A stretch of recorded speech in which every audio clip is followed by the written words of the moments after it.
The Meghalaya Congress alleged the ruling National People's Party has presented a poor report card on women issues plaguing the state. Addressing media persons, AICC Media Coordinator Bubeta Sharma said although the 2018 manifesto of MPP promised empowerment of women in the state, yet the data tells us another story. She said that the fifth round of the National Family and Health Survey has exposed the condition of healthcare in Meghalaya regarding maternal and child health, child vaccinations and other aspects. Only 26% of children under the age of 12 months have received any immunization. Maternal mortality rate is 197 per lakh. Infant mortality rate stands at 34 per thousand. We are also very proud of the fact that Meghalaya is a matrilineal society where women have a very strong role and position. Women of Meghalaya are hardworking, efficient. They are known for that. Yet it is observed that there is still more to do for the women of Meghalaya. There's still more to do for their empowerment, to make them self-reliant, to make them financially and economically empowered. And Congress Party is sensitive to this. As you have already noticed in our manifesto, we have commitments towards making women more economically independent and self-reliant. For this, we have the initiatives, as you know, in our 5-star Meghalaya commitments. We are committed to giving an monthly income of 3,000 to single women, single mothers below poverty line. We are also committed to undertake special entrepreneurship training programs for women to make them self-sufficient and financially independent. We are also committed to providing free health care for all our citizens. Women health care, children health care is a big issue in Meghalaya. So we are taking steps to provide free health care, and we will soon unveil our free health care scheme. We are also committed to provide free education to girls from KG to 12th standard, and this will go a long way in fulfilling the aspirations of the girl child, and especially in a matrilineal society that is very important. As you know that there have been very many complaints of power cuts, and students especially cannot study because of the frequent power cuts, and this affects every household, every woman, every child, and that is why the Congress will provide 200 units of free power to each household.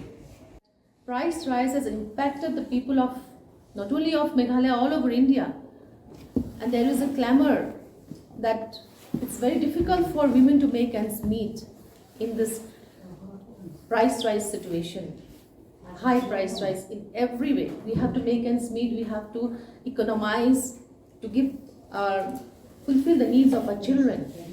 So in this background, the Congress Party is committing to provide free LPG quarterly to each household, and I think it will be a great help to the women of the household as well.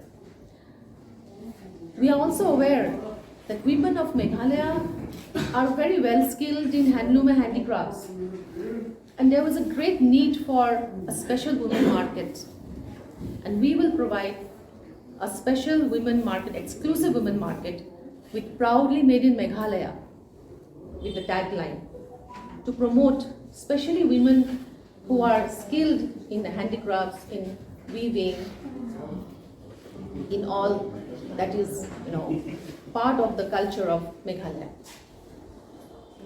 We have also seen that security is a big issue. Security of women is a big issue in Meghalaya, and for this purpose, the Congress Party is committed to have an urban police force and to have reservations for women in the police force.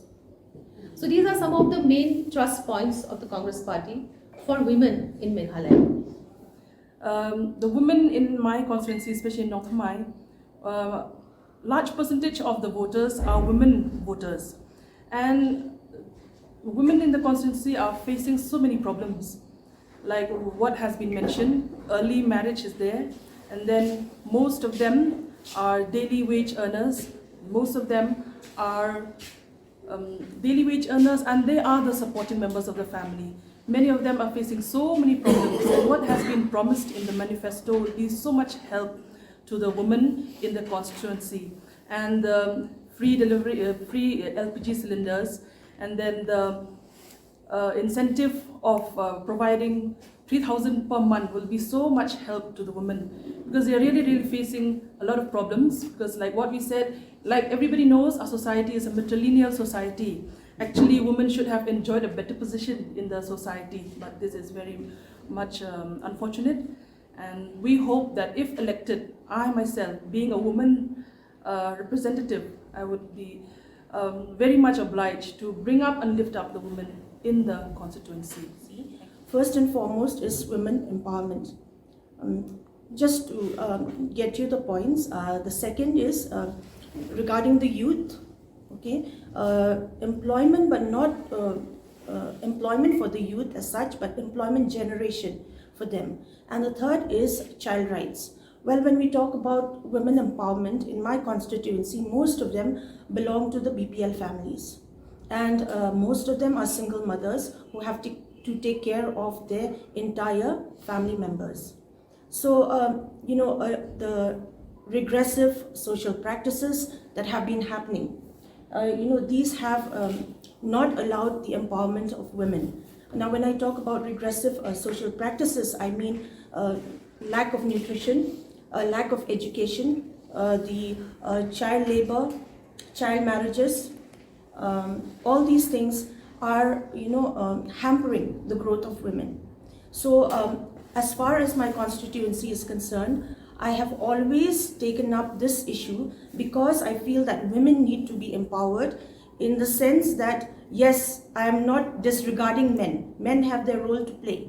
But then we need to lift up our women, because they too have a great role to play. As a family person, as a woman, as a wife, as a mother, as a sister, we have different roles to play. According to my point of view, and I stand as a candidate, is the main thing is that I stand for the women, number one, and number two, I stand for the youth, and number three, I stand for the FSW, we call female sex worker, because we have so many female sex worker in our place, so we want to get rid.